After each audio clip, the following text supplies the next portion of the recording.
now. Thank you ever so much for joining me today. And today I'm taking you on a journey to the futuristic 1960s Cold War architecture of the Canary Islands. So in the 1960s, the Canary Islands was transforming. What used to be an Atlantic outpost was now becoming a frontier for European tourism.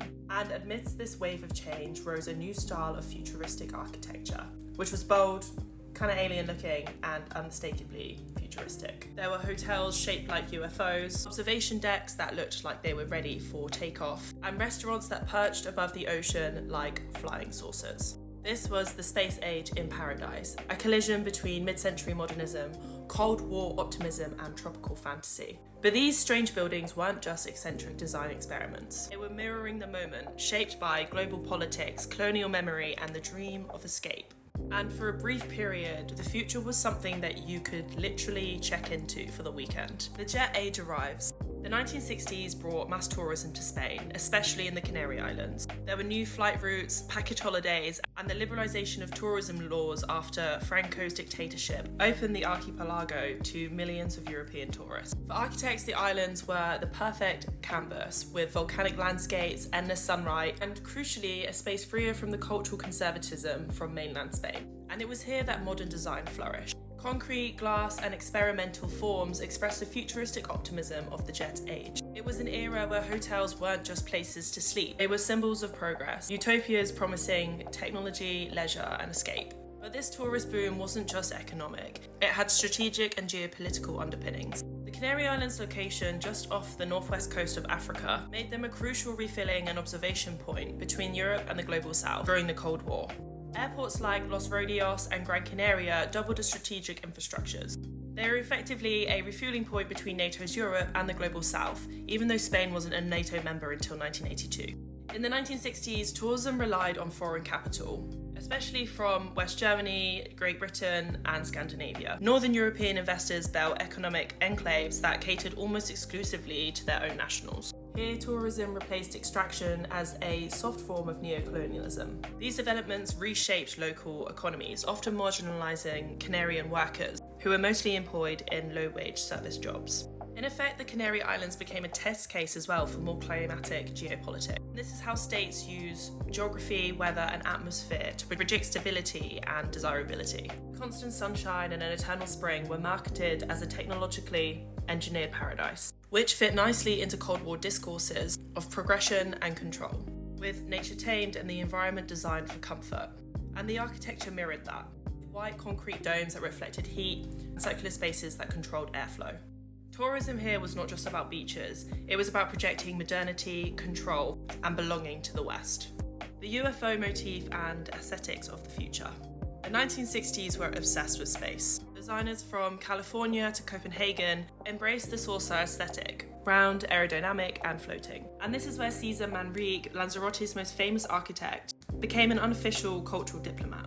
His work merged environmentalism, art, and modernism, projecting a softer, eco-friendly image of Spain abroad. He was celebrated internationally, allowing Franco's regime to claim that Spain supported avant-garde, sustainable design. Take El Mirador de Rio, for example. It's perched on a cliff and nearly invisible from above. But inside, the circular observation windows resemble spacecraft portals, with white walls curved into volcanic rock. It feels like the villain's lair from a James Bond film, and also like a lunar base. Or Parada Les Canades del Teide in Tenerife. It's built in the shadow of Mount Teide and surrounded by landscapes that might as well be from Mars. Elsewhere, developers experimented with circular restaurants and domed beach bars, UFO-shaped observation decks and hovering terraces, and modular resorts designed as landing sites, not buildings. The flying saucer was not just a gimmick, it was an escape, a detachment from the gravity and history of everyday life. It allowed the modern tourist to feel like an astronaut, and it represented a colonial desire in a new form, visiting other worlds without actually leaving Europe. This is where the space race meets the sun holiday. Cold War geopolitics and the politics of escape. Beneath this smooth white concrete, there were very real Cold War tensions. Spain, operating under Francisco Franco between 1939 and 1975, was diplomatically isolated for its fascist past. Tourism became a total rebrand for the regime, a way to appear modern, apolitical, and Western without loosening authoritarian control. And within this, the Canary Islands played a very special role. It was far from Madrid's politics, but securely Spanish. It was geopolitically strategic, a gateway between Europe and Africa, and a perfectly controlled experiment in modernization, where futuristic architecture can perform political narratives. Tourism as a decolonization policy. In the 1950s and 60s, nearby regions such as Western Sahara, Algeria, and Morocco were undergoing violent decolonization. Spain used the Canary Islands as geographically African, but politically European, and culturally Spanish. Spain used the Canary Islands as a symbolic substitute for its fading empire, a safe, exotic space that would allow Europeans to experience Africa without really leaving Europe. The Canary Islands embodied an in-betweenness. It was a liminal zone between Africa and Northern Europe. It was on Europe's edge and Africa's doorstep. Saucer-shaped buildings looked like they had landed from another world, a physical manifestation of the political liminality of the islands. Decline, ruin, and retrofuturism. By the 1970s, the dream began to fade. Tourism expanded and the daring design started to lose its edge. An era of architectural experiments gave way to bland, industrial resorts. Many of those UFO buildings began to grow rusty. Some were demolished, but others sit still, half abandoned.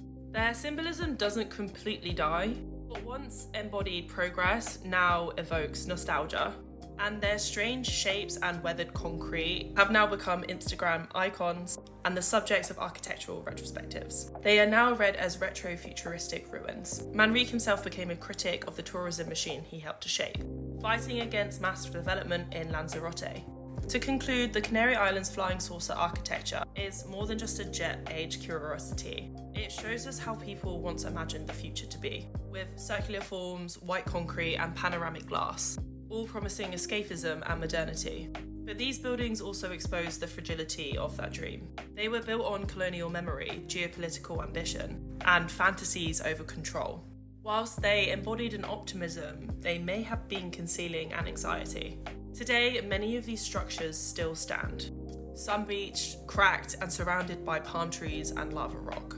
There are monuments to a past that believed in the future, if not one that could be packaged and sold on a beach.